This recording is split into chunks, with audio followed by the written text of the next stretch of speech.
I don't know what to say, really. 3 minutes till the biggest battle of our professional lives. All comes down to today. Either we heal as a team, or we're going to crumble.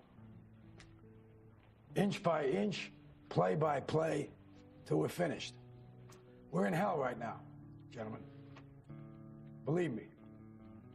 And we can stay here, get the shit kicked out of us, or we can fight our way back into the light. We can climb out of hell. 1 inch at a time. Now, I can't do it for you. I'm too old. I look around, I see these young faces, and I think, I mean, I made every wrong choice a middle-aged man can make.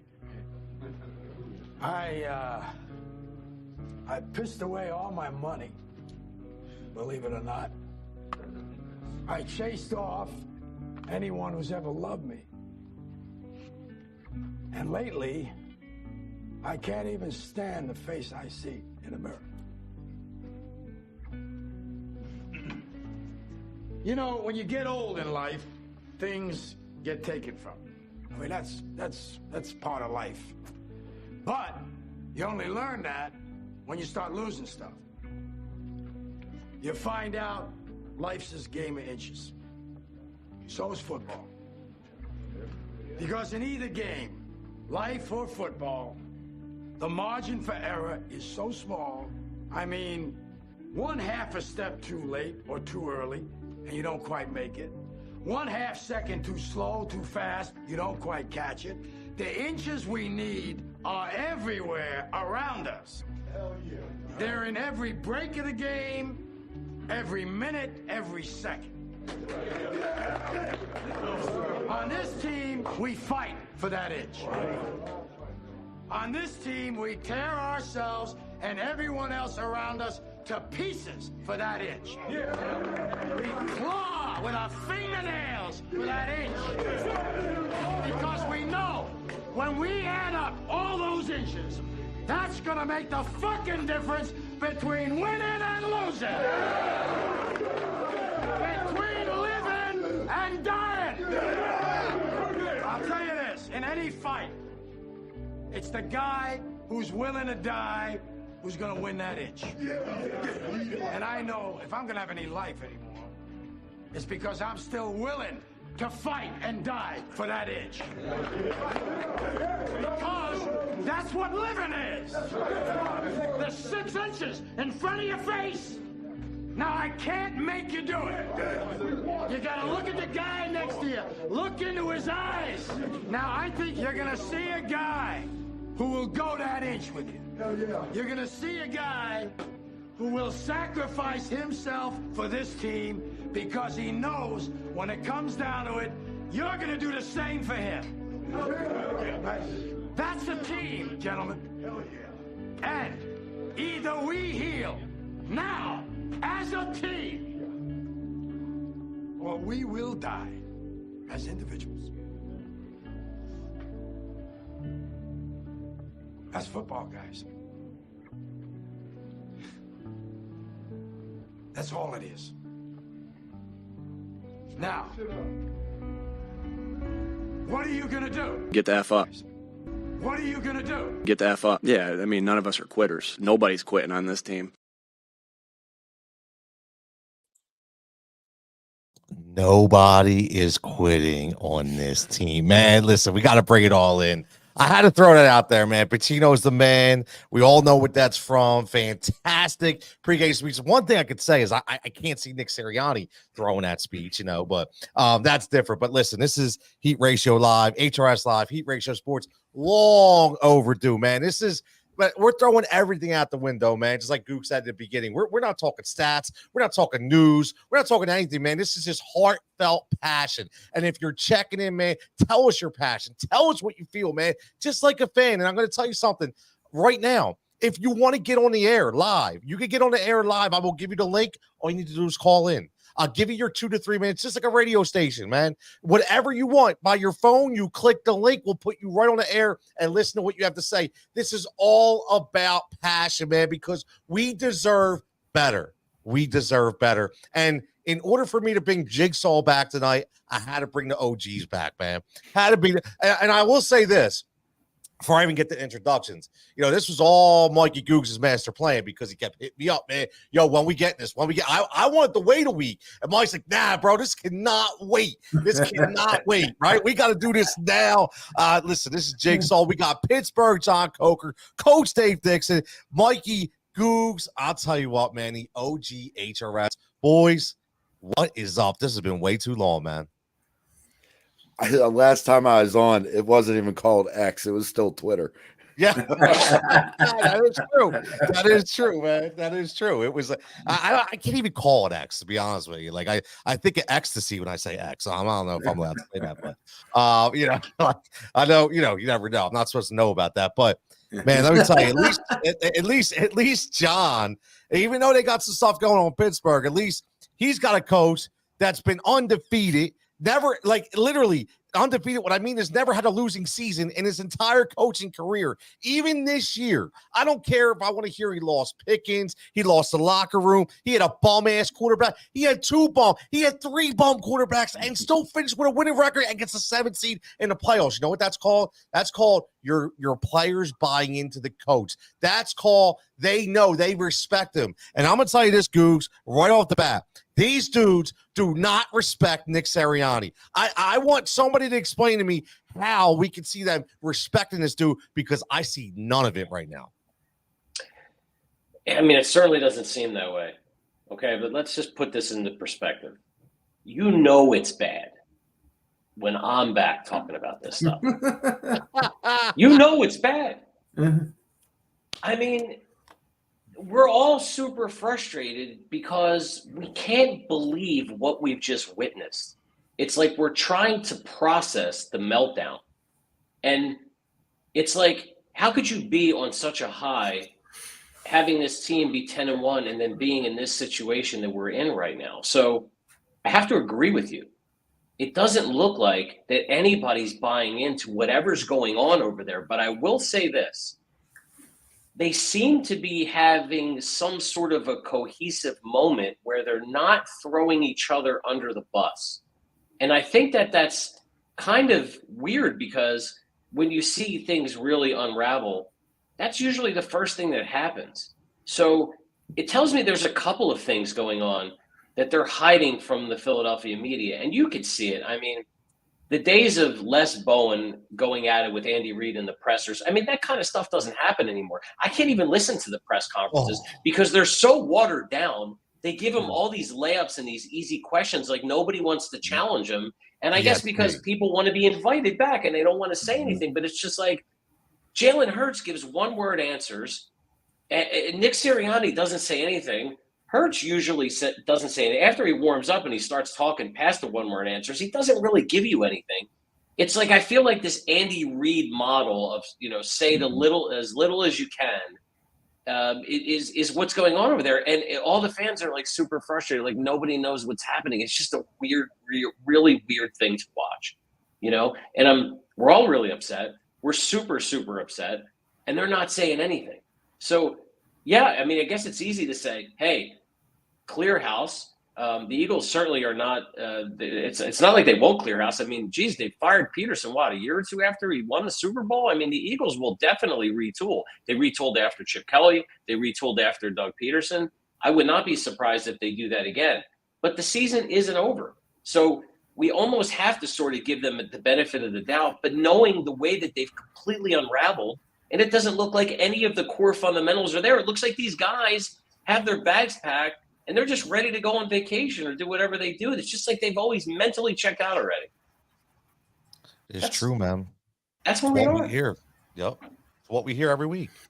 It's what we hear every week. We've been hearing it, and we've been consistently saying it's going to be this week. It's going to be next week. It's going to be, it's going to be, our old school. My boy Rich checking in, friend of the program as always. Sirianni, it starts with me, and we have to do better. Hurts says we have to execute and clean it up. Same song every week, man. But Listen, he's not wrong. He's not wrong. That's what he's that's not. the same thing. It's the same thing, man. Wouldn't you rather Hurts come out and say something like this, or AJ Brown come out and say, you know what? I screwed up. I fumbled the ball. I don't know what I'm thinking. I got to work on that shit. I got a problem. Every week I go in, I fumble the ball. I work on it. I don't know what's going on. It must be a mental block. There's something wrong with me, but I'm going to figure it out. Philly would love that.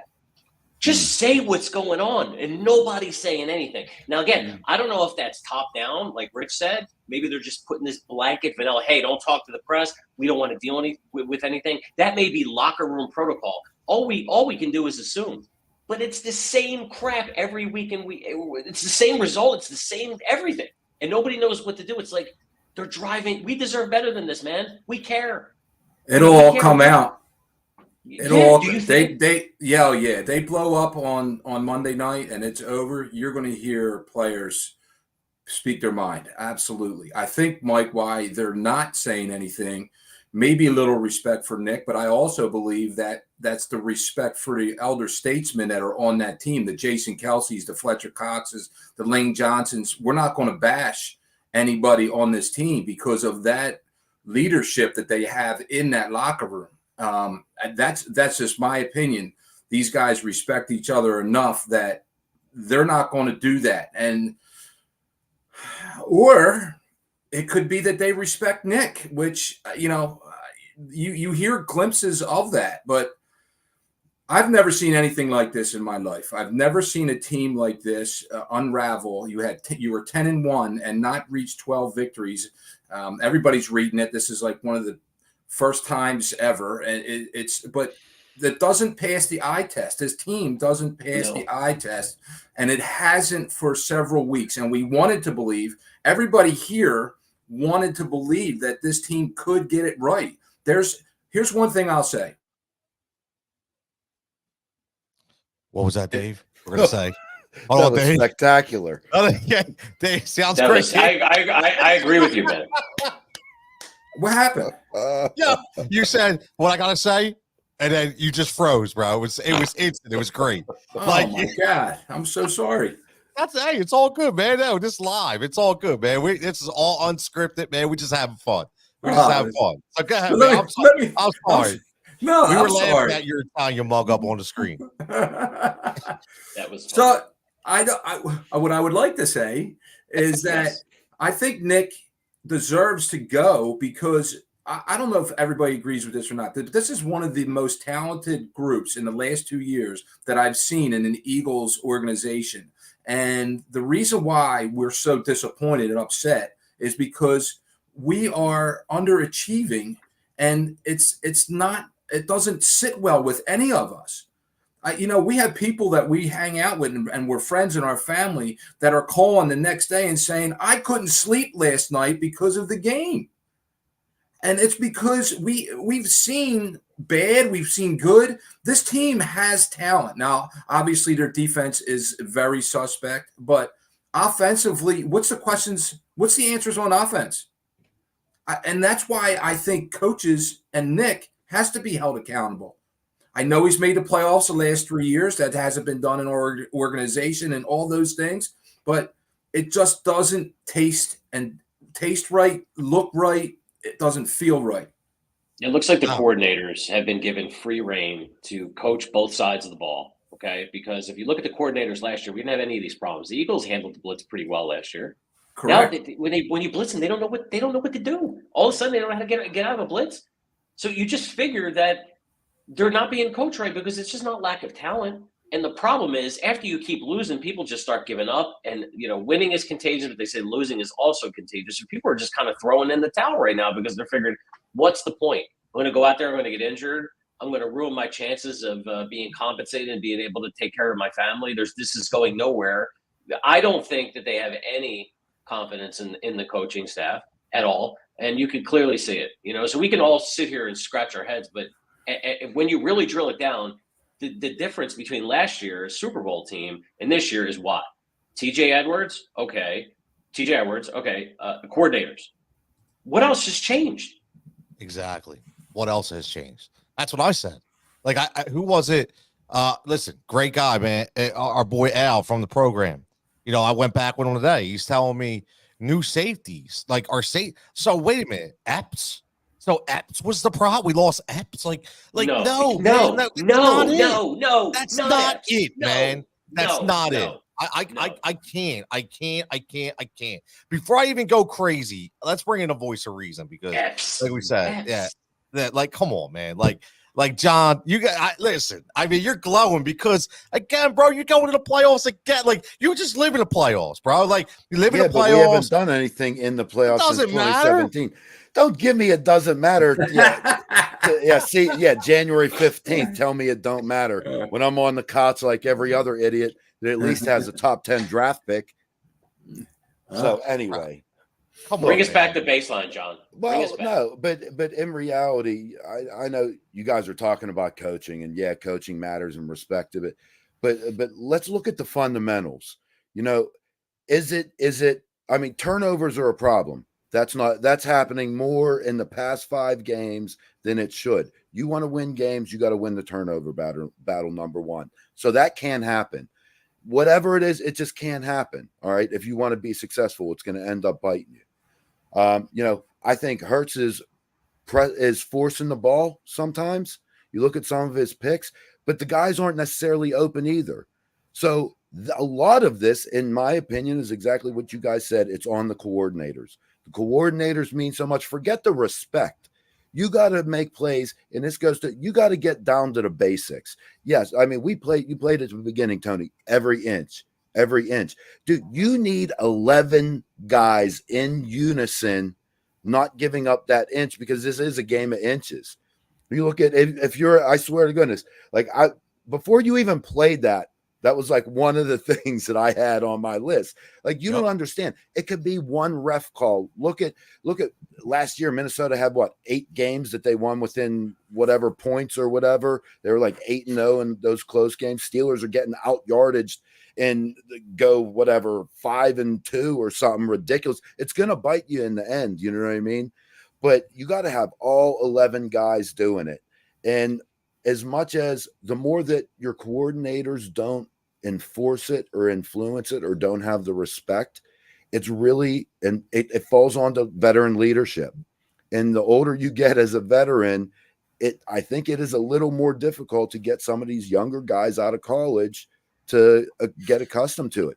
Look at how many Georgia guys are on defense for the Eagles that have never had any they just rolled over. They go and win multiple championships, no adversity coming in, all the skill in the world, but you get complacent. You know, almost like, and I'm not saying that their mentality is that it was given to them. I'm not even saying that. You get complacent and all I got to do is show up and I'm so superior that I perform and win. You don't realize that you got to grind. And as much as Cox or Lane Johnson or, you know what I mean, or Kelsey, as much as, I mean, those guys got to say it, but those young guys got to digest it. And sometimes you need a smack in the face. You need the players to call them out. I'll tell you what, Pickens, I saw him block because Jalen Warren in a press conference flat out called him out. If that was him, I would have blocked for him. How do you think he looks in that locker room? Because if Pickens doesn't step it up, that dude is off the team. I don't care how much talent you have. If you don't have the respect of your teammates, and that really, to me, that the coordinator change, quarterback change, all of that brought camaraderie. Look at the Eagles Super Bowl win. What was it? Everybody rallied. They don't believe in us. Team unity, cohesion, new quarterback. Whether nobody expected it, quarterback comes in. I'm just saying it takes a jolt sometimes to not be complacent. You know. That's a great point. You know what? I agree with you 100%. Let's drill it down though. That if you look last year, you know, John says coordinators, Tony says coordinators, Dave says coordinators. Think about last year. Think about Shane Steichen pulling out the Microsoft Surface tablet. My friend Ted, shout out to Ted from Lowhead Nissan, pointed this out to me. Good friend of mine. He said, notice on the sideline, there's never Brian Johnson with the Surface tablet sitting down, showing Hurts, hey, you made this mistake, or maybe let's look at this formation, or how you never see that. And then you never see Sirianni over there talking to him. So who's talking to Jalen Hurts? And I'm not saying that, look, think about it, man. Michael Jordan was Michael Jordan because Michael Jordan still needed Phil Jackson. What do you just put this guy out there who rose to the top of the league? And again, I'm not defending Hurts because a lot of things I could say about him right now, but I will be fair in this. I don't feel like he's getting the appropriate leadership that he should be getting because you don't see it on the sideline. And that was a big difference from what you saw last year. I didn't pay too much to the defense in that regard, but just breaking it down to the Surface tablet, like I said, my friend told me about it, and I never even realized it, but it's true. And I've been looking for that every game, and I don't see it. Yeah. Completely different. Mike, it's funny. I love that because, and I'll give you this, Dave, if anybody knows his name, it'll be Dave. You mentioned about, coaches who's in his ear, right? And you brought up Michael Jordan. Well, one of the biggest people that were in Michael Jordan's ear in his career was his assistant coach and Tex Winter. Tex Winter was always in his ear. He was a guy that was consistently on the bench for Chicago and in his ear. And it's the same thing I did bring up a while ago. This is a different Jalen Hurts, man. This is a different Jalen Hurts. This Jalen Hurts to me he's sulky. He's not enthusiastic. He comes off and he's sitting by himself. Last year, man, he's up on the O-line. He's pumping dudes up. He's just what? Something's not right. So, and honestly, I don't know what it is, but here's what I will say. So this is what happens when you hire somebody's boy, right? So Jalen wanted Brian Johnson, whether Brian Johnson was ready or not. So they gave into Jalen Hurts and said, we're going to give you your boy. But the problem is now they can't do nothing about it because what is it going to do? It's going to create more dysfunction, right? But, I honestly think, Dave, tell me if I'm way far-fetched here because here's what I said. One of the biggest reasons for the success of Jalen Hurts last year was one person, and that was Brian Johnson. Okay? Because he worked for him a lot. He knows his limitations. He knows what he can do. Now, all of a sudden, he's going to completely go off script and put in positions that he can't play? It makes no friggin' sense whatsoever. Zero. It makes no sense. So, tell me, please, why? Why would he do that? Okay, why? And I ask you specifically, Dave, because it goes to that higher up thing that you've always talked about. Who is actually pulling the strings? Who is actually calling the shots? And guess what? Last thing I'll say, I'm sorry, I got so much to say, but last thing I will say is, again, if your coordinators are bad, if you don't agree, listen, if we're a coaching staff, all four of us right here, and I'm the head coach, and Googs is the D guy, and Dave is the OC, and the offense is like trash, I'm going to be like, yo, dude, I'm calling some fucking plays, man. What are you doing? But Nick's not saying anything. He's saying nothing, which means to me he doesn't know what to do. This dude has no idea how to fix this. He's saying the same thing. We just got to keep grinding. Bro, it's not working. It's week 18. It ain't working. You need to pivot. You need to adjust. We talked about Andy Reid for so many years about not knowing how to adjust, being outcoached by Sean Payton and Jim fucking Fossil. Okay, guys, all the time, and it's the same thing, man. He doesn't know how to adjust. I'm sorry, he's got to go. It's over, man. Once you lose the respect of your team, and they cannot hear your voice, you're never getting it back, ever. Yeah. It's gone. Agreed, 100%, 100%. Yeah, you can't fix that. You can't come back from that. You can't. So, a couple things you said there. What it's showing you right now is that Shane Steichen was a hell of a leader because you have the exact same offense basically minus Miles Sanders, right? Everybody returned for the most part. Your right guard went to Pittsburgh, okay? But you, and I'm not saying that was, a shortcoming. We're missing Isaac is a big deal. But what you just said there in a nutshell is Nick is not good enough leader. Andy Reid and Eric Bieniemy shared play calling when Eric was there, right? When he in Kansas City, that they were both sharing play calling. Why can't our situation be that? There's offensive coordinators that talk to the head coach, and during the game they figure out plays together. We don't have that cohesion. We miss that leadership. Did you see the Colts game when Minshew missed that throw to the running back for the playoff? Did you see the head coach? That's on you. He was. Can you? Did it do it again, Tony? Yeah, you're good. Keep going, bro. It's all good. So that's a leader. What he did there, he was pointing to the quarterback. That's on you. And he is that guy. Apparently, he's a leader that set the standards. You're going to follow my lead. We have a game plan, and we're going to execute and do it this way. Brian Johnson is a follower. It's obvious. You have A.J. Brown and Jalen Hurts doing things on their own. Can you imagine if you had a true leader at the helm and they did that? They would. The guy. There was something to be said about that. There's no way they would do these things. I just don't believe that Nick is a good enough leader. I think that he's been handed a hell of a talented team, and the adversity, it's too hard to get over, and we need to move on from it. Unfortunately, I know it sounds terrible because, the guy has had success here. But one thing you said, again, Tony, he lost a locker room. You are never getting that back. No. Let me ask this, Steve. You made a good point real fast. What you said about, can you imagine if Kyle Shanahan is the offensive coordinator on his team and they go out and they free ball and they do it? Well, he's going ballistic on his side. Yeah. He's probably halfway out on the field. And listen, I'm not agreeing with this guy now because I don't agree with the whole Russell Wilson situation. Sean Payton's another dude. Sean Payton's going to rip you a new ass, bro. Like nobody says anything now. Yeah. He's a cheerleader. He's a cheerleader, man. Yeah. Well, look what happened when we beat Kansas City. He ran through the tunnel. Said, "What'd you think of that, KC fans?" I mean, I hated that shit. kind of stuff. But Philly kind of resonated with that, and that to me was the thing where that's okay until it's not.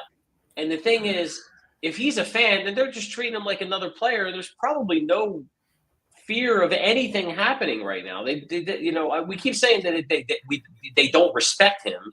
But at the end of the day, a leader has to make tough decisions and has to do what's in the best interest for the team right now. And it just seems like, I don't know, man. It seems like he was over his head, and I think he just got lucky. I hate to say it, but I think he just got lucky. He had strong coordinators, and he might have gotten lucky because, if they don't go on a run right now, if they don't put it to you this way, for everybody to completely forget about what happened this year, I mean, they got to do a lot of stuff, right? Mm-hmm. They gotta beat Tampa Bay. Okay, they the Rams got to upset the Lions, which is not going to happen. Then they got to beat Dallas. Okay, and then they're going to beat San Fran. It might be really, really, really difficult to do that. But I would say if they don't beat Dallas in the divisional round, he's chalked. And we all know that that's probably not going to happen. Okay, but I don't know. I saw something earlier today, and I looked at it was some sort of a weird comparison. When you're on the internet, you're on Instagram, and somebody's going to throw up a meme that somehow resonates with a scenario. And I think it was like the Baltimore Ravens scenario in 2012. Everything happened. They went on the same win-loss over the last 5 weeks, and they wound up winning the Super Bowl. I'm not saying it's not possible. It's possible. But I don't ever remember the Ravens. And again, I don't remember what happened 14 years ago. But I don't think that the Ravens had any type of cataclysmic meltdown that the Eagles just suffered. Because even Peter King, I heard it on Bleeding Green Nation that I was listening to it. One of the analysts said something like, Peter King has been covering, the NFL or sports for 40-something years, said he's never seen anything like this. So this is a special event. And of course, it has to be Philadelphia. Just like when the Phillies melted down, it's got to be Philadelphia. We're always setting records for some fucking dumbass meltdown. It's always fucking Philadelphia all the time. So you want to see a silver lining? You want to hope that something nice is going to happen? Okay, they have a chance, but I just feel like everybody's throwing the towel in. Even the fans, nobody even wants to talk about it anymore. Everybody's just pissed. The look on Jalen Hurts' face, even when they're winning, like the look on his face when Elliott kicks that 60,000-yard field goal in the worst conditions ever, and he just sits there and goes like this. Yeah. How many of you want to just go through the TV and just take a swing at that idiot? I'm just done. I'm done. $200 million. Jalen Wentz. Jalen Wentz. $200 million guaranteed. See, I can't go there, man. I can't go there. I can't. It's bad coaching. You wind up with Baker Mayfield. No. Freddie Kitchens destroyed Baker Mayfield. They better put some good coaching around him, or you're going to have Jalen Wentz. No, you just went Freddie Kitchens. I know. I can't stand That's a good one. That's a good one. You're talking about ultimate stiff. He destroyed Baker Mayfield. Freddie Kitchens.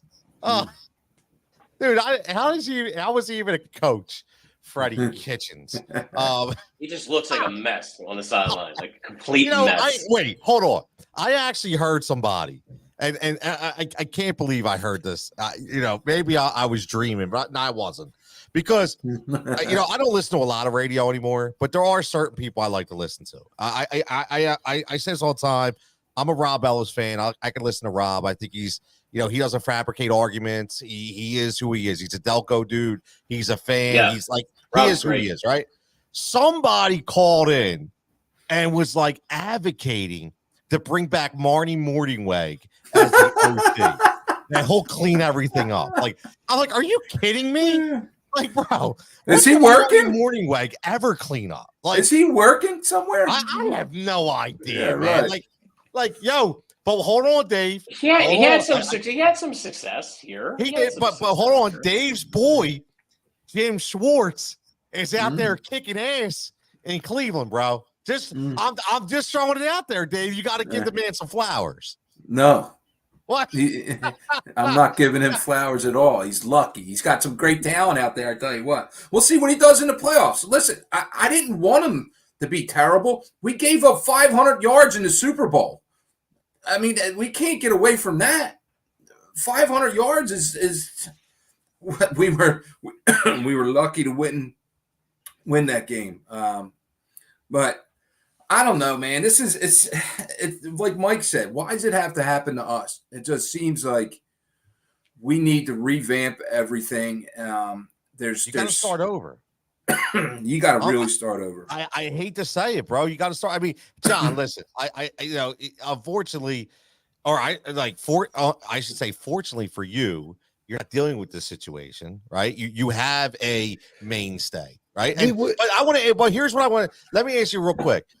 In Pittsburgh, I thought, maybe I'm wrong, but Tomlin does not have full control, correct?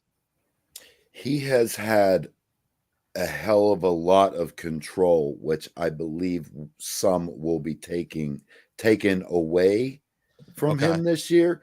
And I think it's really going to be centered around the hiring of offensive coordinators, where Omar Khan and the Roonies, they're going to get together. They're going to look, here's 3 guys, pick one of these 3 and limit his choices. And let's be honest, the reason why the Steelers haven't made any noise in the playoffs since 2017 is because of a lack of offensive coordinator. All right. Matt Canada for the past 3 years. I mean, we had a bunch of knuckleheads. Todd Haley, who was the I like Todd Haley. He was great. He was a wild child, bro. As Dave has said 3 times. What's he doing now? Where's he at? Is he doing anything? You know what I mean? Cars somewhere. I'm saying with the talent on those teams, things just happen. Back Antonio Brown, Le'Veon Bell, Brown gets concussion in the one game. There goes the year. You know what I mean? The offensive coordinator calls bad stuff. Boom, there goes the year. Shazier gets hurt. Boom, there goes the year. Before you know it, you don't win a damn playoff game in 7 years. And the offensive coordinator doesn't help. Or, when you don't have I don't even want to say superior. You got to have an average offensive coordinator. When you got that talent, even with those in like those roadblocks, you still make it happen. And they couldn't do it. And that's why they haven't done anything in the playoffs for 6 years. Now, are the rumors true? Are they willing to listen to offers for Mike Tomlin? I don't know where the hell those rumors came from, dude. Look, I'm telling you the same shit. Pardon me. I'm sorry, hang around kids too much. You're excused. You're excused. Yeah, you're excused. No, but I mean, dude, Pittsburgh's been talking about firing Matt Canada, dude, for a year and a half. It's a Penguins hockey games. They're chanting "Fire Matt Canada" at a freaking hockey game, dude. Like literally, that's all you hear. It's been going on for years. That's never ending. But look, Mike Tomlin, he can coach there. You know, there was rumors, the Rooneys might not want to bring him back. That's bullshit. You know what I mean? They go and lose 2 games in a row against 2-2-win teams. Oh my goodness. If you were to listen to Pittsburgh sports radio, dude, and then you listen to it now, 4 weeks later, it's like, dude, you guys are so two-faced. Like the sky's falling. Sounds like Philadelphia. Exactly. Yeah, the right. calendar flips, and all of a sudden, this dude's the best thing since sliced bread. Oh yeah, that's you know just what I mean? we do. Like tomorrow, you'll have a picture of me wearing my Jalen Hurts jersey. Like I swear, I can't help it. Look, I love the guy. It's just, I'm sorry, man, but Jalen, if you're watching, I'm sorry, I love you, but you're a Ferrari, and somebody's driving you like a Ford Focus, dude, and it's painful to watch, man. You know, because you're a Ferrari, you're so much capable, and your one-word answers drive me crazy, and they won't work in Philadelphia. Just call somebody an asshole once in a while, man. Everybody will love you. Call yourself an asshole. People love that. Somebody you brought up a great point about him, about being, and this was actually, I don't know who it was. It wasn't like that, that ESP. It was a real reporter. He actually asked a question, and he said, "What if Jalen him expecting so much as far as perfection from himself? Does that indirectly, counteract the confidence of the team? Thinking, man, if we're not up to that standard, that gold standard, right? No pun intended, but is it too high? Is the expectations too high? It's where these guys their confidence just gets killed." It's possible, but I just don't see the support around this man the way that he had last year. No, and I just think that he's not. Who knows? Could you imagine what if he's sitting there, okay, in the huddle, and the play comes in, and he's like, "Are you kidding me? Another draw play?" And what if he just run it because he's a good soldier? What if he's just sitting there saying, "This is ridiculous," and he's just protecting the integrity of the team by not saying anything? Of course, it's easy to blame him, okay? And I'm not blaming him, all right? I'm not, all right? Forget that little outburst 5 seconds ago. That's just frustration because I'm a Philly fan. But I want to direct that more towards the situation. It's definitely a bad situation that everybody's super, super upset about, okay? And at the end of the day, we can sit here and speculate. Nobody's going to know. We have to use Dave's experience because, Dave spent a lot of his time coaching. Tony, you spend more time in sports than anybody that I know. You're also a coach. John gives us the perspective from an outsider looking in, being a diehard Steelers fan who apparently when we had Andy Reid and the Steelers had Mike Tomlin, everybody was saying fire Andy Reid, including me. And then people on the outside are like, fire Andy Reid? What are you, crazy? This guy is like the most consistent ever. So, I feel like we get a different perspective from each person in the show. But I don't think that we're ever just going to arrive at an answer. It's more like this is just a venting session and trying to figure out at least what the callers are saying and, basically what we're thinking about what's going on in our minds. It's nice to vent, but nobody's going to arrive at any type of conclusion after the show. I can tell you that. I just don't know. But let me ask you this. Let's talk about a hypothetical, Tony. What if they win against Tampa? And what if it's a decisive win? They beat Tampa. Yeah, they beat Tampa by 2 touchdowns. Okay, let's just say that they do that. What do you think? Nothing.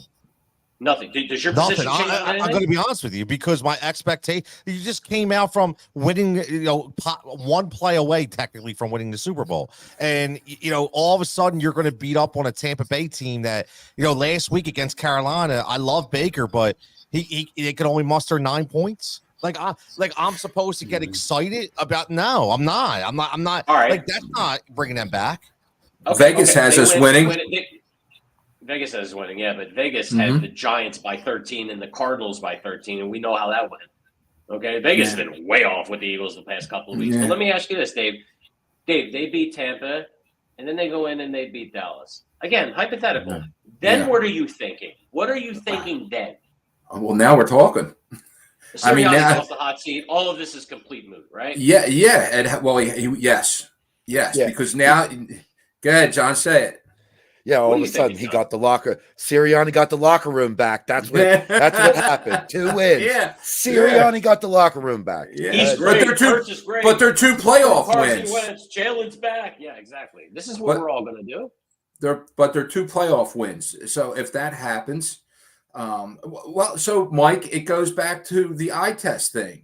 If they win 2 playoff games and they're picking up blitzes and our defense starts tackling and they're playing football the way we expect them to play football, like what helped them get to the Super Bowl last year, then yes, everybody's attitude changes, and they were sandbagging all of us somehow, some way. But the eye test doesn't say that at all right now. You can't tackle. Lou Holtz used to say this: you couldn't hit water if you fell out of a boat, and that's what our team looks like on defense.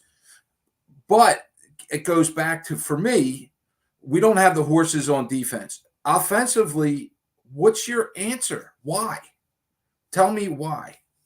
It goes back to coaching and leadership. Our players aren't executing and aren't performing because of leadership. And you want me to bring up Howie Roseman, Tony, because you know how much I love him. Get that. I know that's your buddy. Yeah, go. Look, the things that he did, was he responsible for bringing in the coordinators? Know how to freaking fight. He was yeah. Freaking. I know what I'm doing. Yeah. You have to play that clip. Yeah, well, that's a good question. Who picks the coordinators? Great question. Who picks coordinators? Howie. Howie picks coordinators. That's what drove Doug out of here. Yes. Remember, Dave, what's that famous word they always say? Doug used to say it. Nick says it all the time. It's a collaborative effort. Oh, right? Yeah. But is it? It's a collaborative effort. But why would you tell the coach, this is the person that you need to work with? Don't you think if the coach is coming in, bringing their offensive system, again, this is total speculation. I don't know the way that these things work. But if a coach is coming in and bringing their offensive system with them, isn't it really up to the coach to say, these are the people that I need to help me execute the game plan? I mean, I guess it's at a certain point, the coaches have to have some sort of a say in terms of what coaching staff, because how come every time that when there's a coaching change, you hear things like, oh, well, they're bringing their own coaches with them, or are they going to be cleaning house, right? So the coaches have to have some sort of a say. You would think that, but Doug Peterson didn't.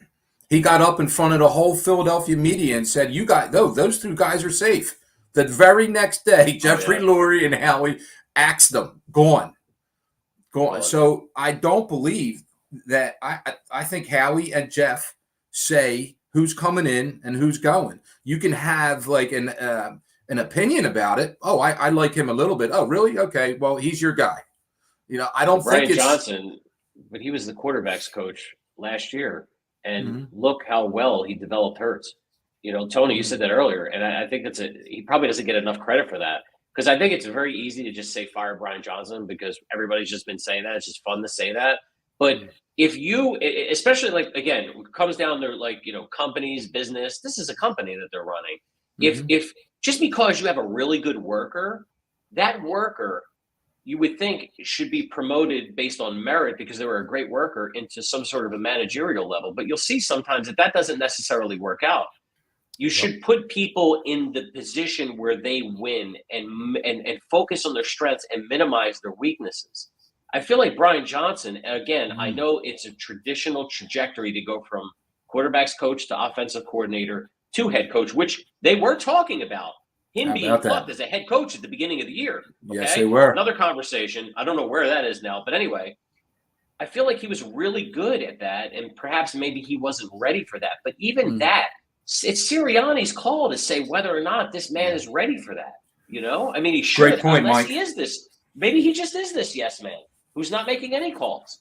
Coach's responsibility is to put players in positions to be successful. That's your detail. And Mike, to your point, was Brian Johnson the reason why Jalen Hurts made obvious strides, or was it back to Shane? Was it back to him and his leadership and him saying in the quarterbacks meetings, like, I want you to do, this is your progressions. This is how we're going to do things. And this is how we're going to run this ship. And Brian might be a good assistant or a good in a lesser of a role and not ready for this role yet, quite possibly. I think they knew it. I think they knew it. Same with the defensive coordinator. I think they knew it early and they felt stuck. Well, maybe they just worked together as a team. Maybe they were really good as a team. Maybe they complemented each other. And maybe Sirianni just kind of stayed out of the way and they ran the offense. I mean, there's a lot of maybes. There's a lot of speculation. But right now it's pretty clear. Whatever they're doing is – and again, we know that the 4 games that they won, okay, the really tough part of the schedule, they won. They got lucky on a lot. And I know good teams find ways to win. And we all said that. The gauntlet was they really could have lost all those games. I mean, let me throw this at you. And I'm going to throw this one at John. If you take away the tush push, how many games did they lose? This play's banned. They're not allowed to use it. How many games did they lose? I don't know, maybe 1 or 2. 1. I would say 1, because just because you take it away doesn't mean you lose the game. Okay, because I feel like yes, it is no doubt advantageous, but taking it away doesn't mean that you don't still go for it. You know what I mean? But I feel like the onion, like when you take off the layers of those 4 games, could have swung anyway. You have this play that they basically converted 95% of 4th down. So I love it, by the way. I think it's fantastic. I feel like a lot of this stuff masked or got them to 10-1. They could have easily been 5-5, I guess. I don't know, or 5-6-5, right? I don't know. No doubt. Look, they were not a 10-1 team, and they're not a 1-6 team. They're somewhere in between. You know what I mean? They're a 10-7 team. They have the potential to be a 14-win team. They got the potential to be a 6-win team in all reality. All right. But I mean, let's get real here. Like, just like you said, what if they lose 4 of those 10 games that they won, and then they lose these 6, or 5, the last 5? You know what I mean? That's well within the realm of possibilities. Oh, no doubt. Yeah, I mean, look, I feel like good. Everybody in Philly, John, they wear this. This is just the Philly area. As Eagles fans, they care so much. They care. Sometimes people in their lives, they just want this team to win so bad. They're so lucky to have that type of brand following and loyalty to their brand. And it's just like the passion from everybody. Everybody just, like, your week sucks. You don't want to do anything. Yeah. You don't want to talk to people. You're just in a bad mood. Mike, how about the NFL? Everybody cares. The NFL switched games for us. Right? They switched games. They made us like prime time most of this schedule, because they wanted to see the Eagles play. It's not just Philly. It was, like you said, it's a lot of other people. I've never heard of a Monday night game getting switched. They got switched to a Monday night game. And then this is the product that we get stuck with. It's How about, no doubt. You're right. You're 100% right. I never even thought of that. But let me ask you this. If you're Sirianni, what do you do now? What do you do? Find a new job. I mean, look at it. Look, you guys were talking about, who's pulling strings, Lori, and all this. Think about all the Eagles coaches that they had, and kind of how they departed. All right, working backwards. Now, I don't know all of them left and right, but Yes, it's a collaborative decision. Roseman, Laurie, and the head coach. You need 2 of 3 votes to win. All right. Yeah. So you got 2 of them voting. So, hey, coach, you're either on board or not. If we give you 2 names, we'll let you pick out these 2 names. Otherwise, we're just going to overrule you.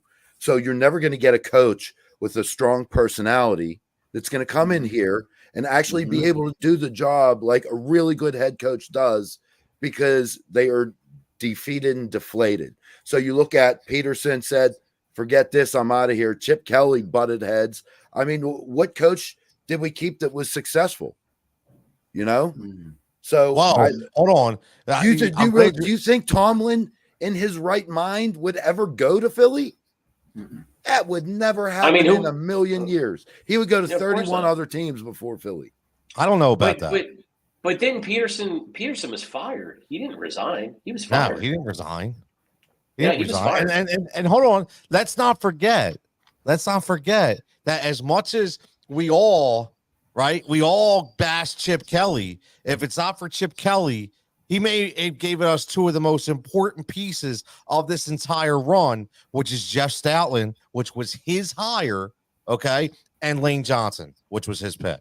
Let's all remember that. Like whether or not we want to say, it doesn't matter. He brought Jeff Stoutland here. Without Chip Kelly, there's no Jeff Stoutland. So we kept him here, right? We kept him Big here. Dom too. Right, Didn't but Big I'm Dom just come saying, in under Chip Kelly? Luckily, you think we get him without Chip? No, I don't know. Probably not. Well, so, I mean, it's tough, man. This is here's. What do you do, Tony? Well, let me ask you this. What are you going to do for this weekend? You said about money, right? Let's bring this point up too. For all the people that say there's no friggin' way that Sirianni gets fired, let's think about a 10-1 football team. Let's think about the financial commitments that Jeffrey Lurie put into this team. Okay, for the simple fact that I'm getting 2 playoff games of revenue at my stadium that now he's not getting. Right? That's a lot of friggin' coin, man. That's a lot of coin that he was banking on with putting this money up for this team. There has been, right? And here's another thing. We all, and I know you don't, Mike, okay? And I know, Dave, how you feel. John, you're a little hot and cold with this, but, I know everybody wants to get on Howie, and they want to ride his jock, and they wanted to elevate him from lunch boy, kid getting bullied to the actual bully who's bullying lunch boys again. Okay, but guess what? He gets dipped back down because the mistakes that he has made are now apparent. Because now when you lose, now when you can't play a position, and I know, Dave, you're going to know where I go. I know you guys are both going to know where I go with this. And I know it's been said, but I know I said it. I know we've all said it, but we drafted this behemoth of Jordan Davis, okay, when we had an opportunity to get Kyle Hamilton. I was waiting for this to come up. A position of need that we decided to pass on. And now we got this dude who can't stop eating Sour Patch watermelons, and he's not in shape anymore. Okay? Right? So let's think about that. We drafted Nolan Smith. And we draft Nolan Smith. And everybody talks about this dude, man, I love the way he talks. He's going to go hit somebody, he's going to clock somebody, this, that. Bro, he's another undersized friggin' linebacker, and we let TJ Edwards go for nothing. Right? And that idiot on 97.5 Pat Egan, who don't even freaking know contracts, is sitting there talking about, oh, I wouldn't have paid him $10 million. Yo, bro, get off the pipe and look at the stats. He didn't get $10 million a year. Dude, he got $5 million a year, a 3-year freaking deal, which is peanuts. We instead paid for Marcus Mariota. There you go. Okay? Right? So let's think about that. So let's bring it all out, right? We decide to pay 2 corners. Okay, I'm going to keep going. 2 corners, the biggest position that ages the fastest. That's who we paid. Okay, we already saw that these guys could not hold it down. They couldn't. They played because we let the friggin' league in sacks. What happens when you have a pass rush? You don't have to cover. This year we can't cover anybody because we can't get to the freaking quarterback. Like I'm sweating right now, but nobody is bringing this shit up because they go back to what Goog said. You got these softball press conferences. You got these friggin' idiots that say they want to cover the team. Okay, not the guys I respect. The guys I respect. Yeah, I love that Jaws called them out. I love that Ruben Frank called them out. I love Seth Joyner. I love them call Trey Thompson. They're all calling them out. Barrett Brooks. They all called them out. Good for them, man. They should. They should. And unfortunately, we are here right now, and we shouldn't be, man. We shouldn't be. And you know, we just shouldn't be here. Excellent points. Sorry, man. I'm agree. sweating, but bro. no, you're right. But how do you go from being how many sacks did they have last year? How do you go from that? I asked the same question. So are we maybe not focusing? What other coaches should we be focusing in on? Who's in charge of the defensive line? Well, you're missing Hargrave, which is huge. Who said it was a country club, basically? By the way. Yeah, he said practices were soft. Yeah, you're missing Hargrave, T.J. Edwards, and Rich Jackson, 70 sacks last year. 70 sacks. C.J. Gardner-Johnson, which is a big deal at safety. You're missing right up the middle of the field those three players who are huge playmakers for us last year. And Googs, the schedule wasn't as tough as it was this year, last year, so that kind of helps us a little bit. Yeah. But they had those three players are a big deal. Those three players, you're missing them, and I'm not sticking up for us. That goes back to Tony's wheelhouse with saying that Howie screwed up again. That goes into my wheelhouse and tell you that I can't stand Howie Roseman. I think he fails more than he succeeds, and he's a GM for this club for 10 years with no strings attached. Like, he can't make a mistake. Let me tell you, Jordan Davis is definitely a mistake. And we could have had a corner instead of Nolan Smith. That starts in the league every game. It's this stuff. And, you know, everybody applauded him, which is great. It didn't work out. So guess what? You should be chopped down a lot. Yeah, but and held accountable. But they move quick. Dave, you might be right. They might move quick. They might chop it all down and try again. I mean, you'd say one thing about Roseman and the Eagles and Lurie and whoever else is pulling the strings. They're not afraid to clean house and start over. They don't care, and they'll do it. You know, they'll do it. But Googs, will they do it to save face, or will they do it for the right reasons? No, like you need a coach in here. I totally believe that they want to win. I do. I don't think it's they don't want to win. They're just inept sometimes. And the thing is, Roseman's just going to go back and say this to Lurie because you know he's going to say it. You listen to me, and I brought you a Super Bowl. Listen to me again. You know that he's with it. Now that he's got a Super Bowl, dude. He just bought himself another 5 years. So to just even talk about Roseman going somewhere, he's not going anywhere. Nowhere. Those guys are in bed together. Wait, what did he say? What did he say when he was out? Howie, when he was out? Was it the Houston Texans? When he grabbed it, he's like, "Hey, I got your fucking Super Bowl!" Like, that's yeah, right. Dude, stop. Patting himself on the back. Yeah.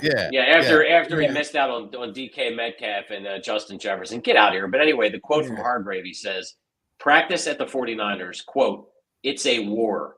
Hargrave added about 49ers compared to what he experienced with the Eagles. It's a war every day. You don't understand until you're in it. It's definitely a little different. Not everybody can make it over there. So when you hear what he said, again, we don't know if he's telling the truth or not, but he has no reason to lie. I mean, he's friends with a lot of the Eagles teammates. So I'm sure he's just saying however he feels. But if you're running soft practices and you're soft and you're not being expected to do anything and there's no accountability and there's no rush or urgency for anything, and you're still living off of the high from the Super Bowl last year because you still think you're great, that certainly looks like what we're seeing on the field. And again, I'm no expert. I'm just your typical idiotic, emotional Philadelphia fan who doesn't know anything, okay? So number one, another disclaimer, okay? I just say whatever's on my mind. But I watch the team enough to see what I think is happening because I put a lot of time and effort in it. And I don't want to see this happen. When has this defense had a Philadelphia identity? Like when are we going to get a player back here like a Brian Dawkins, a Jeremiah Trotter, or I'll go back to when I started watching football with Clyde Simmons and Reggie White and Jerome Brown and a coach like Buddy Ryan. Jim Schwartz was close to that type of arrogance and nasty behavior, but Schwartz had an attitude. Right. Yes. But, I will give him that, and that's it, Tony. Don't ask me for anything else. Sticks Oh, you're not a Schwartz. Sticks did look No. at Sticks. You're not a Schwartz guy. Yeah. No. But we have no identity. Our defense, it's soft, man. We're not used to this stuff. What did Rich Drummond just say there? 6 Pro Bowlers? He said no. He said Howie's been in the 2 Super Bowls. Rich is right. He's got carte blanche with Lurie. He's 100% right. Lurie, Howie's going nowhere. Lurie is with this guy. He's just with him. He's 100% with him. We've seen that already. So even talking about this is a waste of breath.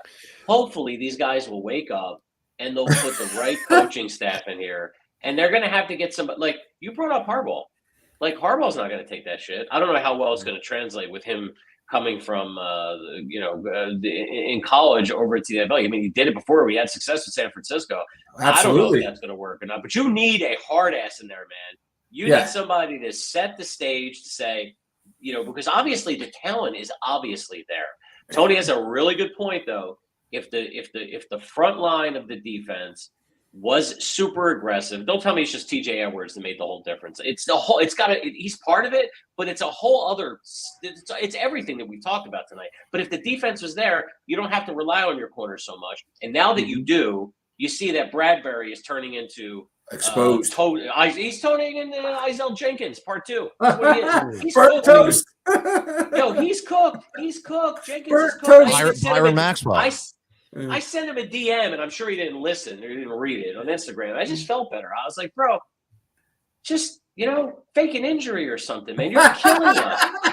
Go down. Go out. Go down, man. You're killing us. You're cooked. You don't even give any effort. I just feel that how can a guy like that go down so fast? I just think maybe he just doesn't give a shit anymore. There's no way he goes down we that saw it fast. with Nami Asamoah, right? Ooh. Like that position. You get cooked really fast, man. But Tom, before you And write these giant checks, don't you have some sort of due diligence or some kind of software model that says if you pay this guy and he's this age, the chances of him declining are this percent. Maybe I don't pay him. I mean, that was Andy Reid's philosophy. They're essentially 1-year deals for both of them. Hello. They're essentially 1-year deals for both of them. Dude, Howie is a snake.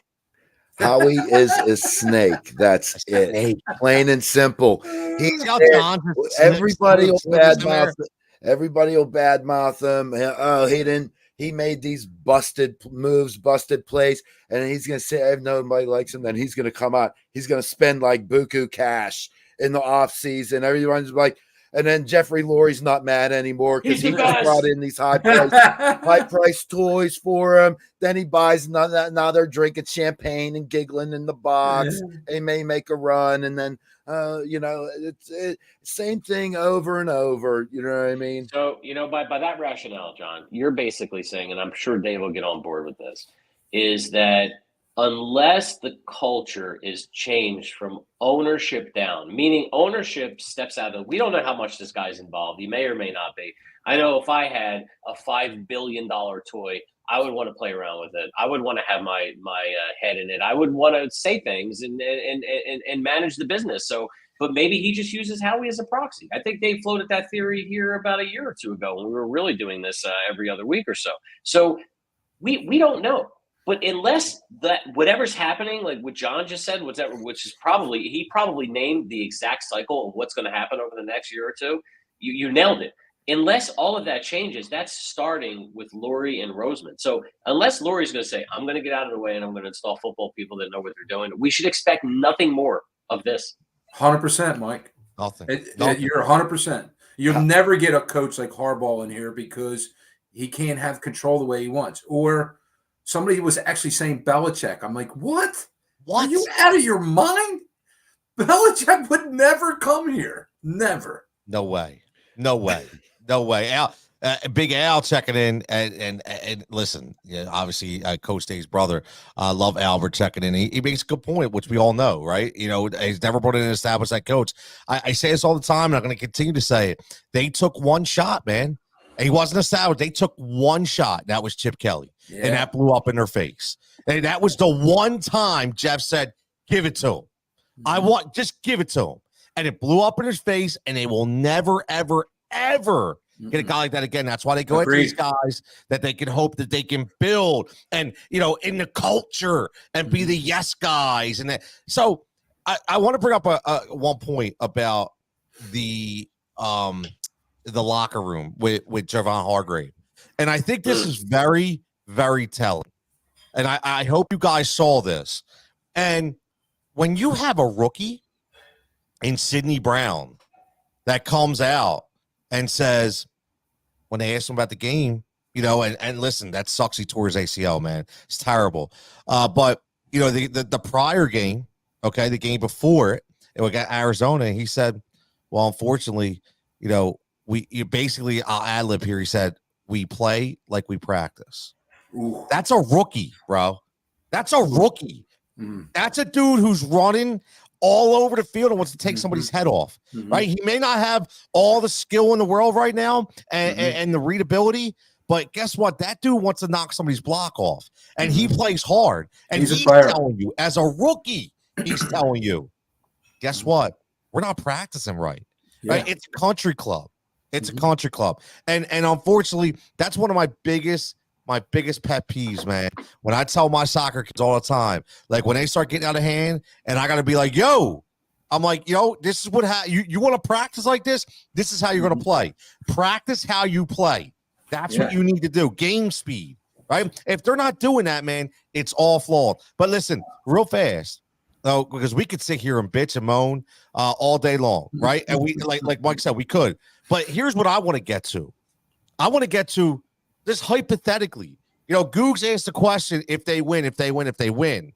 I'm going to ask the question, if they get the doors blown off, bro. They go out to Tampa, and a dude, he's got the second highest rushing defense, you know, in the NFL, meaning rushing the passer, okay? What do they – I think they're going to get obliterated. I do. I think they're getting obliterated in Tampa, okay? I do. I think they're getting obliterated. Mike Evans is going to catch 2 touchdowns, okay? Chris Godwin, who's covering Chris Godwin? I just have to ask that. Like, who's covering – and Rashad White, Nicholas running back to the NFL.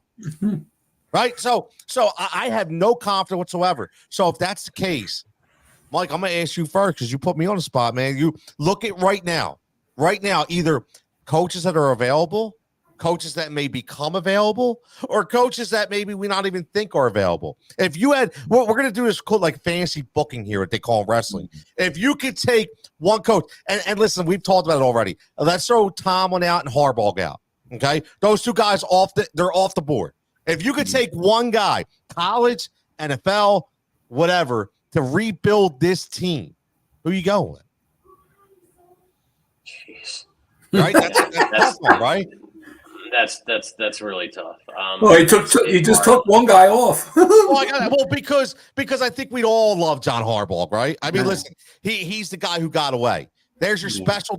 He went like I don't even think anybody talks about that enough, right? Special teams coach, the head coach, and one of the best in the NFL, right? Well, we're talking. We're not rebuilding though. You're taking a core of what's there and repurposing it. Right. There's a lot of talent there, but you got to get somebody in there that they respect. I hope Frank's not serious. Is Frank serious here? Is Brian Dooley serious? Yeah. Is Brian Dooley a friend of any of ours? Yeah, mine. All right. You got to. Can we drug test him tomorrow? I'm just wondering why do we want Frank Reich? Everybody loves Frank Reich. It's just fun to say Frank Reich because he's the brains behind the Peterson Super Bowl. You know, everybody wants to say that. Yeah, well, he couldn't cut it anywhere he's been. Like, I already told you what I thought about Frank Reich. Right? I mean, come on, man. Like, it was the other guy, maybe. No. What was the other guy? No. What was the quarterback's coach? Went to Minnesota. Not that stiff. We made fun of him for years. Not no, that not dude. Press No. Taylor. No. Not him. No. Where's we he at? throw his picture Yeah. up on the screen. Oh, Press Yeah. Taylor. You look like a child molester. No, who was that dude? Who he went to Minnesota? I can't think of his name. It was like an O name. Like I'm drawing a blank. Yeah, it was Right? Carson. Everybody was like, Carson. Secret. Carson Wentz's quarterback coach. Yes. Who is that? I know. Listen, Brian, Rich, Paul, Adam. If you could check that out, please let us know, man. Who are we missing here? But to go back to your question, who would I pick? Who would you take, man? I would pick Harbaugh. I pick Harbaugh's brother. I can't do it. I like John Harbaugh. I love John Harbaugh. I can't take Jim. No, I'm saying I would take Jim Harbaugh's brother. I would take John. I would take John Harbaugh. I think so would I. But if you can't have John, John's off. Bro. Oh, I can't. Oh, John's off. So who else can I have? Whoever you want. I can pick anybody. Yeah, except John Harbaugh and Mike Tomlin. Oh, okay. I kind of like. I might get some shit for this, but I kind of like Sean McVay. I like Sean McVay. Yeah, I kind of like Sean McVay. I mean, I would take him. Yeah. I like McVay. He's like McDreamy, bro. Like I think he could call a hell of an offense. I'm taking Shanahan. If I'm taking Kyle, bro. I think I love him. Like he backs it up, man. He ain't afraid. Like this isn't that stiff Arthur Smith calling out Dennis Allen. Like Kyle Shanahan, actually, he can get it, man. He can go after it. So he's probably the best coach. Can we get it real fast? Can we get a shout out to Jameis Winston for basically saying, "Screw you, Dennis Allen. I'm getting my man a touchdown." Like that's the best move that Jameis Winston's done in years. Like that was like the best. Even almost had Arthur Smith throwing punches in the middle of the field. That would have been the best move he's done all year. You know what I mean? So, but now listen, I just think you said it, Mike, retooling. John, I mean, I know you have a guy in Pittsburgh, but who do you think? Like everybody keeps saying Vrabel. I like Vrabel. I like him a lot. And I think he's the old school, tough, I'll tell you what, he doesn't take no shit, man. That's one thing. And he, there it is. Hold on, John, real fast. John DeFilippo. Yeah. Good job, Rich. There's the GOAT right there, supposedly. But who you take, John? Who you take? You can't say Tomlin either.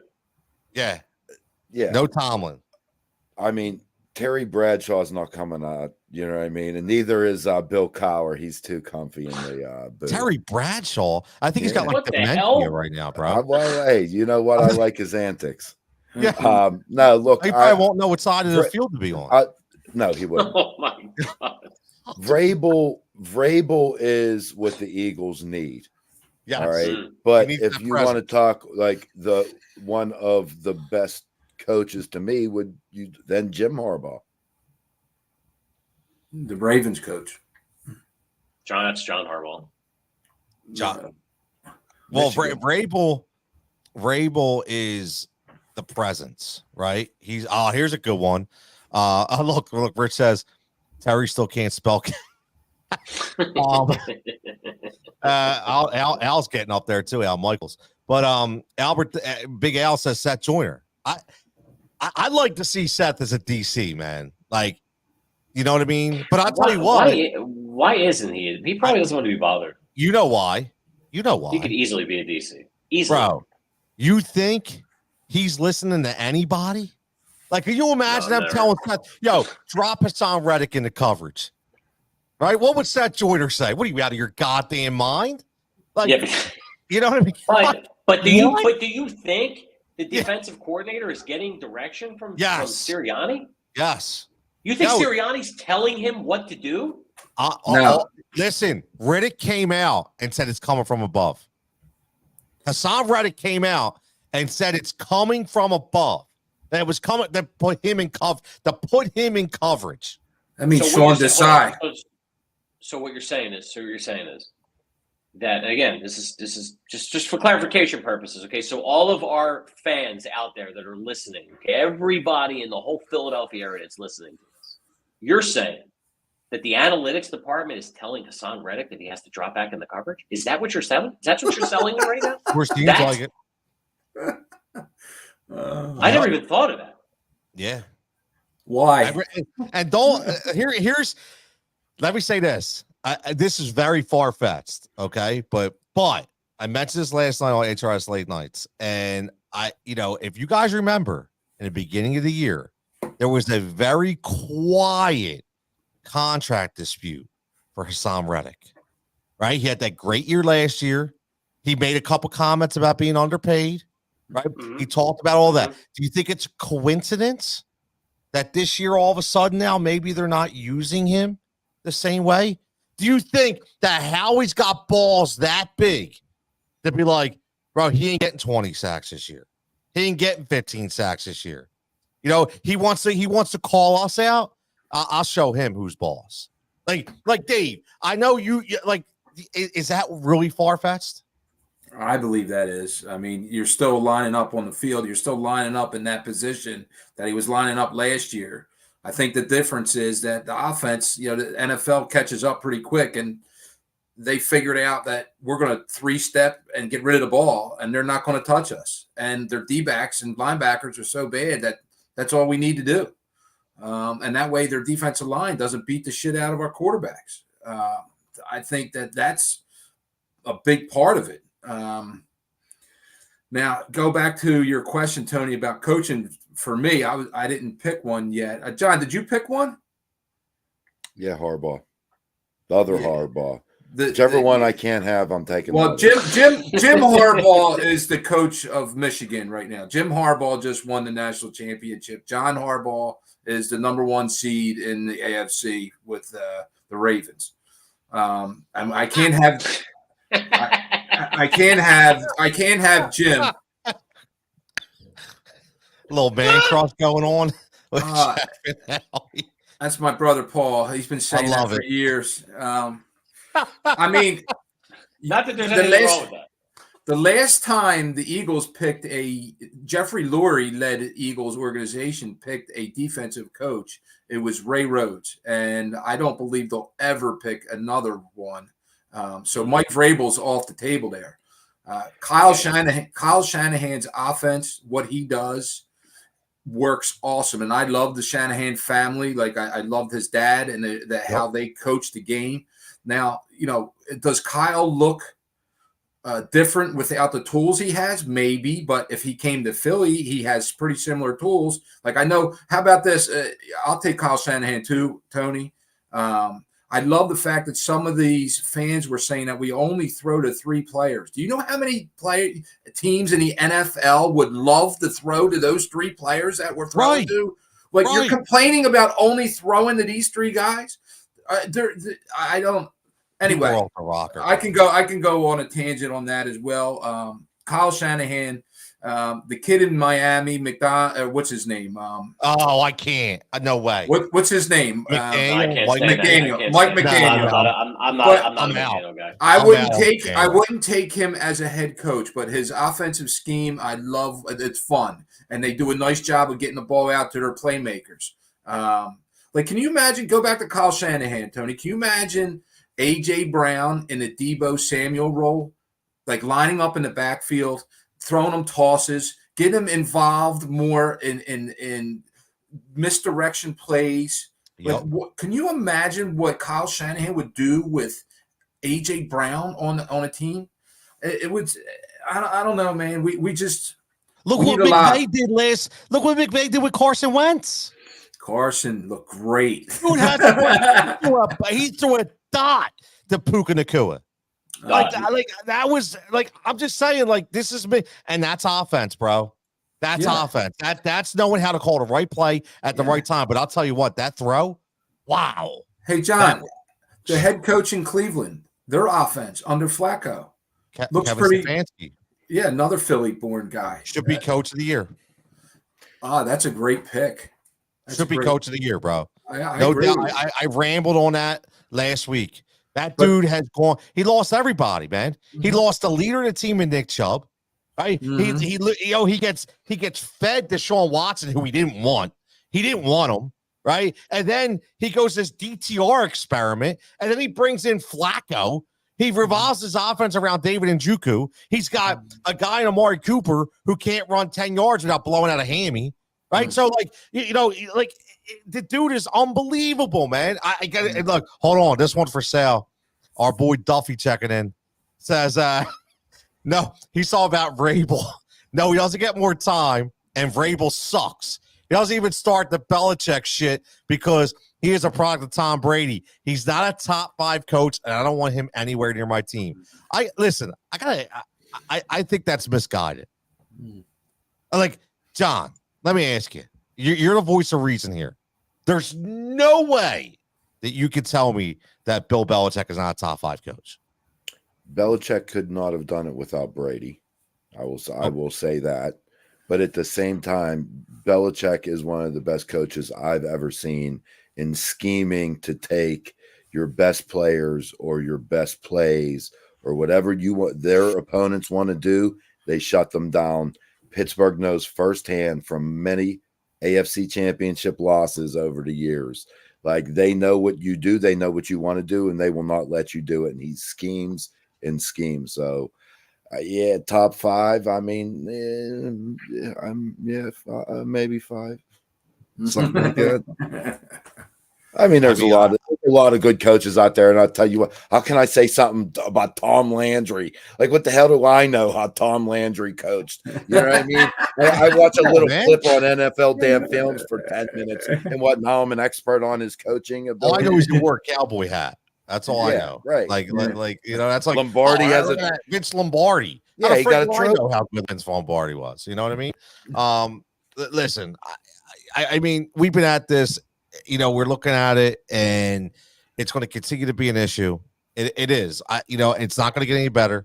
And I do think that you guys will agree that something. I said it in the promo. I've been saying it.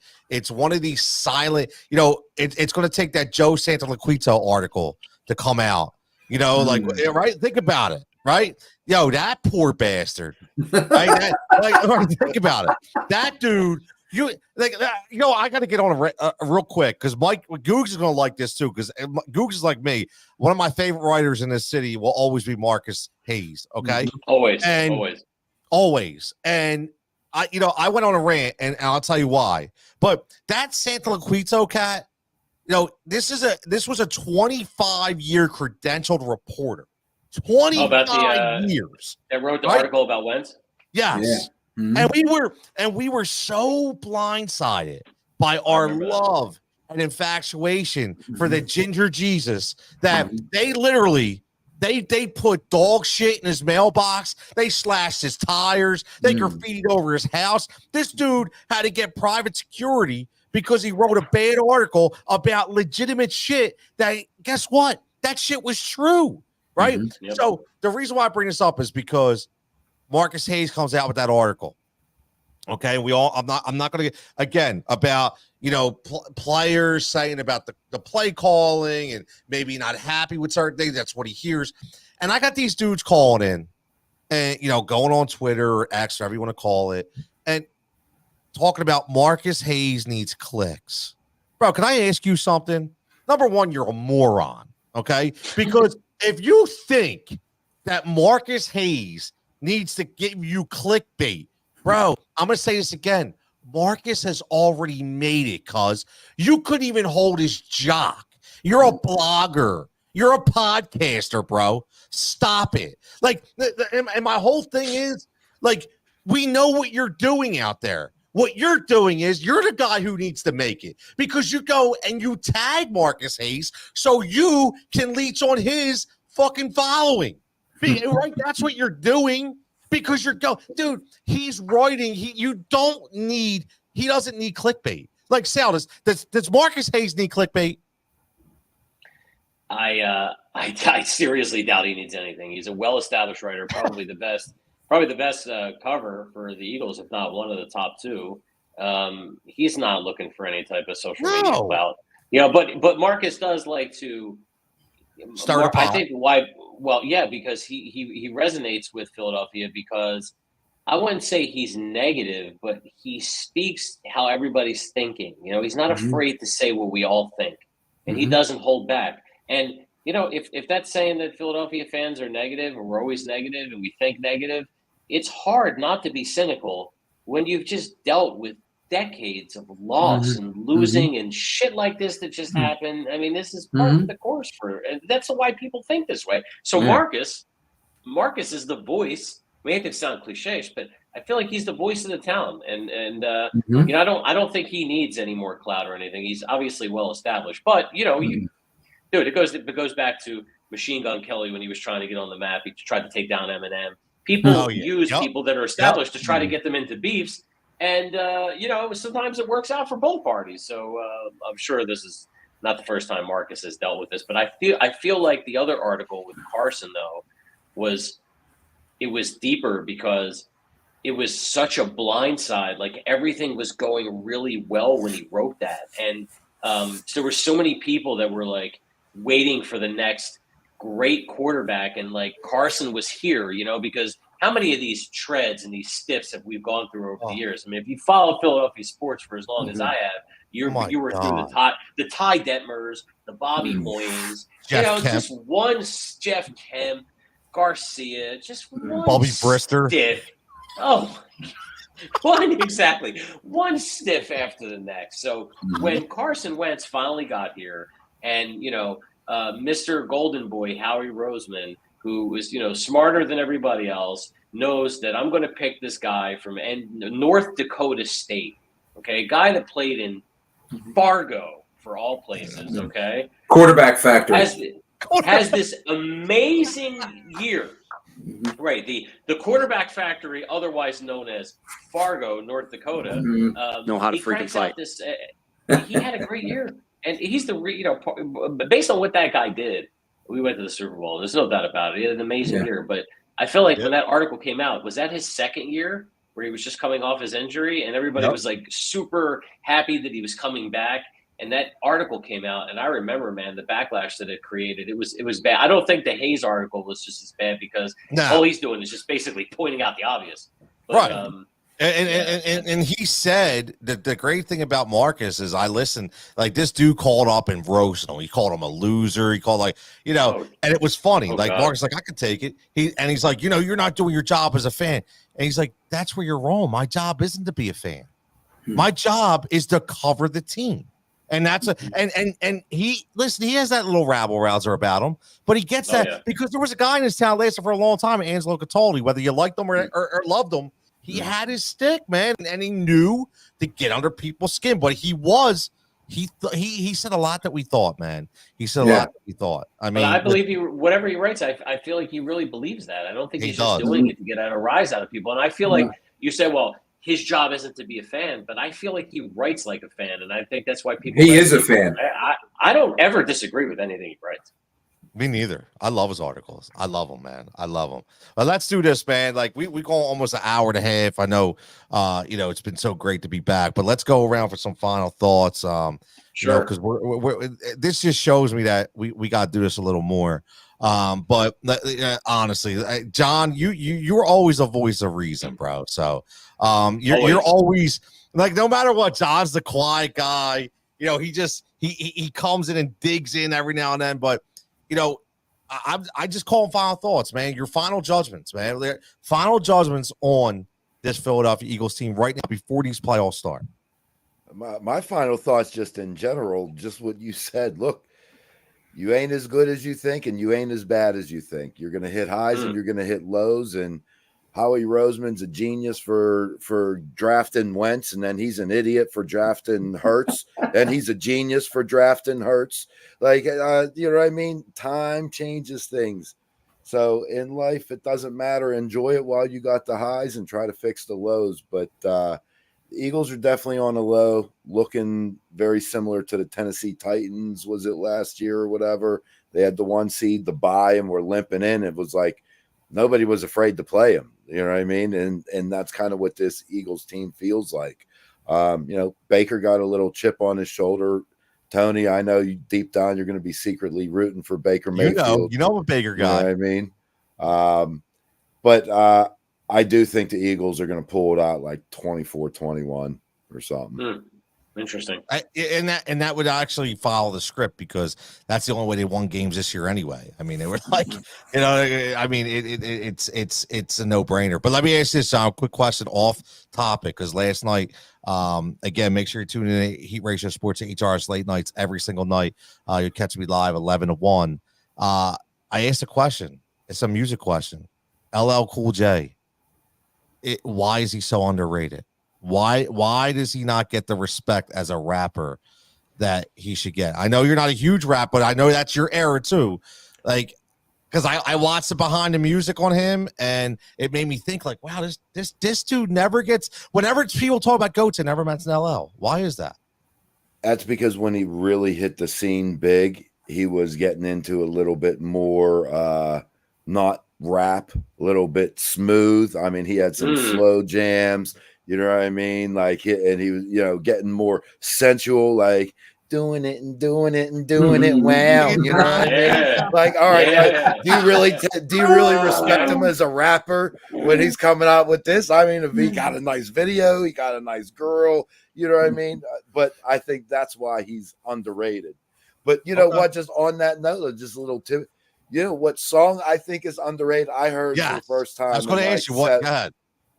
This is outside of LL Cool J. Sorry, the LL Cool J, by far my favorite is the diss song again with Cannabis. By 4, far, 3, 2, hands 1? Down. 4, 3, 2, 1. I don't know what it's called. Because you only had a verse of that. Yeah. With Keith Murray. Yeah. Yep. Oh wait, no. I'm talking. It was called "Can I Bus," and it was the bus song on Cannabis. Oh, really? Why did I not know this? It was on. It was on like. I remember second round some version of Cannabis. It was on some version of some CD, like track 17, like snuck in there. I forget. But anyway, look it up, YouTube it. I'll tell you what, it'll be your favorite. I will. But I heard, what is it? Anthrax with Public Enemy. Bring the noise. Bring the noise. I ain't heard that in a minute, and I'll tell you what, it came on, and I was, oh man, I was he's maxing out, man. John was looking for an 8 ball, and this party started. This is a kid show. Disclaimer: kid show. I'm just throwing it out there. Some people want to smoke, some people don't. Some people like the powder instead. Only 8 balls in my head, Tone. I love it, man. I love it. Coach Dave, yo, brother. Final thoughts, man. I don't even know where to start, but it was great seeing everybody and doing this again. I love it. And maybe we can fix something. Who knows? But I would love to see an Eagles victory. But Tony, you touched on something a little bit where I don't know if we finished that conversation. And you said, what if we get toasted and torched? Yes. Nick's gone. That next day. So that'll be my final thought on that. If they lose, and it is, I don't care what the loss is, honestly. If they lose, I believe Nick Sirianni coached his last day with the Eagles. That's what's going to happen, in my opinion. I agree. What they do after that, who they bring in, that'll be another reason for us to get together. But yeah, and it's a shame because, like we said, the eye test, they don't pass it. And we deserve better as fans because we want better. We don't deserve anything, but we went through so much shit, like Mike said. And it's just being a Philadelphia fan. Our civic duty starts to, hurt our feelings real bad as we get older. We don't see much victory. But yeah, absolutely right. Just like Johnny Drama said, right? Victory. But nah, man, listen, I completely agree, man. I think that if they lose, Dave, I don't even think he makes it back. Like I think he's fired before he even gets on a plane, man. I do. And I think they've already talked about it. I do. I think they've already talked about it. Coach Dave, are you an LL fan? I do like LL. So what's your favorite LL track? I mean, the most popular one, "Mama Said Knock You Out," I guess is like a really good one for me. But Don't I call mean, it a comeback. yeah, I mean, I know that's a really popular one. I don't know him that well, but I will say, like, he's not probably considered a rapper because he's too flashy or too mainstream. Is actually what I want to say. Yeah, You know, that's what happened, man. Like they were actually talking about that on that. They were talking about because he wasn't looked at by guys like, because guys remember that was that was the OG, that was the gangster rap kind of era too. So you had guys like Ice-T, like, yo, who is this dude LL? Like, you know what I mean? Like LL got booed at an anti-racism rally by a full African American audience when he was basically up there saying "fight the power." He got booed by his own people because they didn't feel like he was one of them. Man, it's crazy, man. Too mainstream, and yeah, he is. The people that liked him weren't their style. But yeah, that's a good point, man. Mikey Goose, bro. Final thoughts, man. Final thought. Okay, so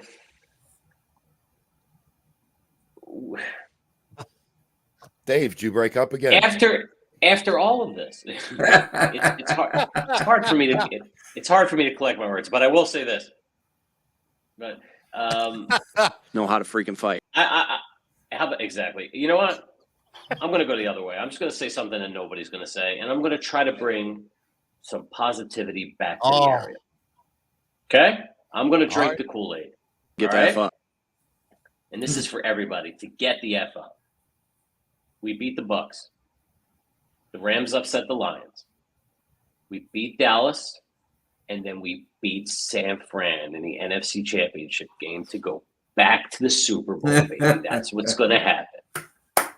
That's my final thought. Game of inches, man. Game of I'm inches. going to tell you this. I'm going to tell you why. Because everything says that they should just get blown out. And I just feel they're going to suck us back in somehow. That's what I feel. That sounds like you're right. Listen, it could definitely happen. It could. It definitely could. Mike, Lightning in the bottle, man. LL. Favorite song. I Need Love. Oh, that's good. That is a great song, man. Because that song, thumping in your car with your subs pumping and your amps, that was the deepest bass ever. That was that was the shit. But that song booms with a sub box. It booms. I'm going I Need Love. Why is he taken serious as a rapper? Because exactly what John said. He was like one of those first to kind of go R&B, and then he came back with Mama Said Knock You Out, which was a lot harder. The guy's been around since the beginning of time. I mean, you can arguably say that the Beastie Boys should be considered some of the best rappers because they were there from the beginning. They started Def Jam. You could say that maybe KRS-One should be regarded as one of the best rappers of all time. He's sort of forgotten about. So I feel like that whole era was just kind of forgotten about. You know? Yeah, I think he's a victim of that. I think he's. I agree with all you. That's exact. And it's funny. The only reason why I brought it up because I was watching one of the behind the musics on them, and it's funny with Mama Said Knock You Out. That's why he made that album, because when he saw that people weren't looking at him seriously, he got really depressed, and he said his grandma said, "Todd, you just gotta knock him out," and he came out with Mama Said Knock You Out, and it just that's cool. Right. So here you go. He's trivia question. Who knows what LL means? Ladies love. Yes, I love it. Ladies, know how many people don't know that, man? Don't know that. Like my man Rich checking in, he's so right. We talked about this last night. Kids do not know the history of music, man. They don't know the history, and that's Brian Dooley checking in, says I'm bad. Listen, I'm bad. That Bigger Deffer was my first rap album ever. I'll never forget it. It was a great album. My final thoughts is this. I love every single one of you guys' thoughts. I do. I really do. My final thoughts will be a little different. It's going to go out to all the national media members who feel like they can get deep inside the Philadelphia Eagles fan base. And you just need to stop. And I will be honest. Listen, I like Joey Taylor, but, people have to realize, like, Joey, listen, you got to stop with the numbers. Like, she had this big spiel about how any team would be happy to have Nick Sirianni. Oh yeah, why we fire? He made the playoffs. Listen, it's much deeper than that. And if you lived in Philadelphia, you would know this, but you don't. So all you're doing is analyzing the data. You're basically like an analytics department in Major League Baseball, where you don't have the gut feeling about why is Rob Thompson pull out Christopher Sanchez just because he got 60 pitches, or Ranger Suarez, because at the end of the day, it's what his model predicts. You can't always coach like that, and you can't always be an analyst like that, and you can't always be a host like that. You've heard on this show for all three of us talk about eye test. Doesn't pass the eye test. You heard things about body language. Listen, every single one of us have been a coach, have been around sports, and have really dove deep inside this fan base and this team. And we know when something doesn't look right. We understand it. There's a reason why Joel Embiid for the Philadelphia 76ers this year is having a historic year. You know why? He has a coach that actually put him in the right position to succeed. Yeah, he has a family. And what I mean by family, as a Sixers family, if I got him to, guess what? Grow up. And not be on social media, and not be a clown, and not worry about all that, and just go out and guess what? Just be dominant. That was coaching, and that's something we are sorely missing here in Philadelphia. So as much as I am a fan, and I would love the Mikey Googs scenario, and I would be right back in, but what I will say is just remember something. I'm not out on the Eagles. I'm out on the coach, okay? I'm not out on my team. I'm out on the coach. And I think that needs to be said a little more. Nobody said for the athletes that want to jump down our throats on Twitter and be like, use our bandwagon fans. Bro, I ain't never said I was out on Jalen Hurts. You didn't hear me on this program bash AJ Brown or Jason Kelsey. No, I bashed the head coach because I'm out on the coach. Because just like Mikey Goog said, you can retool this team because guess what? There is some star power on this team. When we come to LL, what I will say for me, listen, a little different. I'm a Hey Lover kind of guy. I like Around the Way Girl. I think that song, great song. I could like every single thing about the song. It's got sex, it's got pizzazz, right? It's got passion, it's got bars, it's got everything. And I will say this. Last thing I'm going to say is, Dave, you made one statement that we need to correct. You're right. We need to get together, but we can't wait until something else happens. We have to get together more often. So we're going to make this happen way, way more often than we can, whether it's me and John, whether it's all four of us, whether it's two of us or three of us. We have to find a way to make this happen because we are the OGs of HRS. We are Heat Ratio Sports, and we are Philly passion and attitude. And we thank everybody for tuning in. So, fellas, listen, for Googs, for Dave, for John, for Jigsaw, everybody checking in, Adam, Richard, Brian, Big Al, Paul, who gave us the best comment of the night of the Lover Boys, about Hey Lover, of Howie, and Jeff. I don't think anybody would get paid to see that porno. But at the end of the day, okay, make sure that you're subscribing to Heat Ratio Sports. Make sure you're liking and you're watching the video and engage, and we will engage back. So until next time, let's go beat Tampa. I hope I'm wrong, and I hope we can come back and talk about an Eagles victory. Everybody stay safe, stay healthy, and we'll catch you back here.